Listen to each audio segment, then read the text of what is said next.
नागरिकांच्या मनामनातील आवाज, नाशिक आवाज.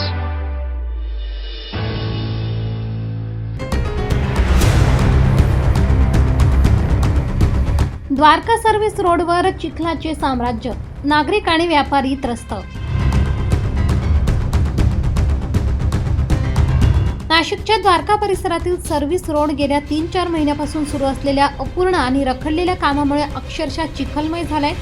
विशेषतः टाकली फाटा ते जाकीर हुसेन हॉस्पिटल या परिसराजवळ रस्त्याची अत्यंत दुरावस्था झाली असून या ठिकाणी चिखलाचे साम्राज्य पसरले आहे.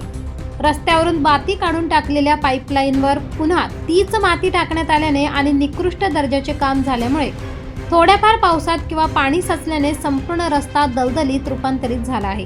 यामुळे या मार्गावरून प्रवास करणे नागरिकांसाठी अत्यंत धोकादायक बनले आहे. येथे वारंवार दुचाकी घसरून अपघातांची मालिका सुरू आहे, तर चारचाकी वाहने उदाहरणार्थ 407 टेम्पो चिखलात रुतून बसला असल्याने वाहतूक पूर्णपणे विस्कळीत होत आहे. या रस्त्याच्या या अत्यंत खराब परिस्थितीचा फटका परिसरातील व्यापाऱ्यांनाही सहन करावा लागत आहे. चिखलामुळे ग्राहकांनी पाठ फिरवल्याने व्यवसाय पूर्णपणे ठप्प झालाय. ठेकेदाराच्या मनमानी कारभारामुळे आणि प्रशासनाच्या दिरंगाईमुळे नागरिकांमध्ये तीव्र संताप उसळलाय. वारंवार तक्रारी करूनही कामाला अत्यंत संथगती असल्याने महापालिकेने मनपा या प्रकरणात तातडीने लक्ष घालून पूर्ववत करावा आणि द्वारका सर्व्हिस रोड प्रवाशांसाठी लवकरात लवकर सुरक्षित करावा अशी आर्त हाक नागरिक व व्यापारी देत आहेत. आलेलं आहे आणि रोज वारंवार ही घटना होत राहते. ते फक्त म्हणत्या रस्त्याचं काम होऊन जाईल. सुपरवायझर येत्या, आमचे दुकान आहे, आम्हाला रोज तकलीफ होऊन जाते. इथं रोज गाड्या फसून जाते.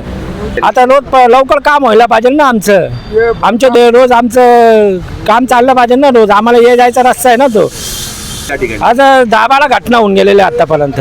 ये डेली का पर डे में है ना, कम से कम 10 घटना तो होती ही है. और ये दिक्कतें आज से नहीं चल रही है, 3 महीने से चल रही है.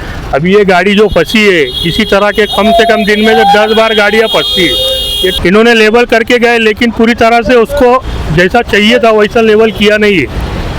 तो क्या हमारी मांगनी इतनी है कि ये जो लेवल है इसका अच्छे से जो डब्बर वगैरह डालना है पत्थर वाला, ये मट्टी चीकड़, इसको पानी निकलने को जगह नहीं है. पानी यहीं पर स्टोर हो रहा है, बारिश का पानी, और काफ़ी दिक्कतें हो रही है. ये देखिए इधर आपको दिखाई देंगे, ये पानी का पूरा कीचड़, पानी को जाने के लिए जगह नहीं है.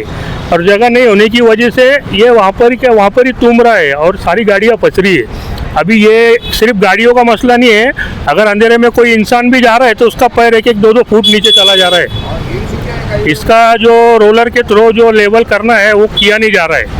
और यहाँ पर इन्हें सब जगह पर ये जाकिर हुसैन हॉस्पिटल का जो हाईवे का सर्विस रोड है, ये यहाँ पर सबसे ज़्यादा दिक्कत है. सबसे पहले खोदा हुआ यही है, बड़े बड़े गड्ढे खोदे थे, लेवल किए है, लेकिन रोलर से इसको पूरी तरह से है ना प्लेन नहीं किया गया है और इसके अंदर मजबूती नहीं डाली गई है. अगर इंसान भी पैर रख रहा है तो 2-3 फुट अंदर चला जा रहा है. वो ये चीज़ों को लिए मेरी एक मांगनी है सरकार से कि ये रास्ता क्लियर करेंगे, आजू बाजू की ट्रैफिक भी कम हो जाएंगे और ये सर्विस रोड भी काम आ जाएगा जाने आने के लिए. या परिसरामध्ये आताच आपण या ठिकाणी एक घटना पाहिलेली आहे. आमच्या कॅमेऱ्याच्या माध्यमातून, आमच्या चॅनलच्या माध्यमातून या ठिकाणी 407 हा जो टेम्पो आहे, या ठिकाणी जो रस्त्याचं झालेलं जे काम आहे 3-4 महिन्यापूर्वी, त्याला कोणताही पर्याय न वापरता त्या ठिकाणी काम करून तीच माती त्याच रस्त्यावर टाकलेली आहे. याच कारणाने अनेक गाड्या या चिखलामध्ये फसत आहेत. आता याला जबाबदार कोण असा प्रश्न देखील या ठिकाणी पडलेला आहे. तरी नाशिक महानगरपालिका असो, कुंभनगरीचे जेवढे अधिकारी असतील ज्यांनी या कामाचा ठेका घेतलेला आहे, त्यांना नागरिकांनी एक आव्हान केलं आहे तर लवकरात लवकर हे जे काम आहे हे पूर्ण करून द्यावे अशी मागणीसुद्धा या ठिकाणी जोर धरू लागले आहे. कॅमेरामॅन शानवाज शेखसह मी तबरेज शेख, नाशिक आवाज, नाशिक.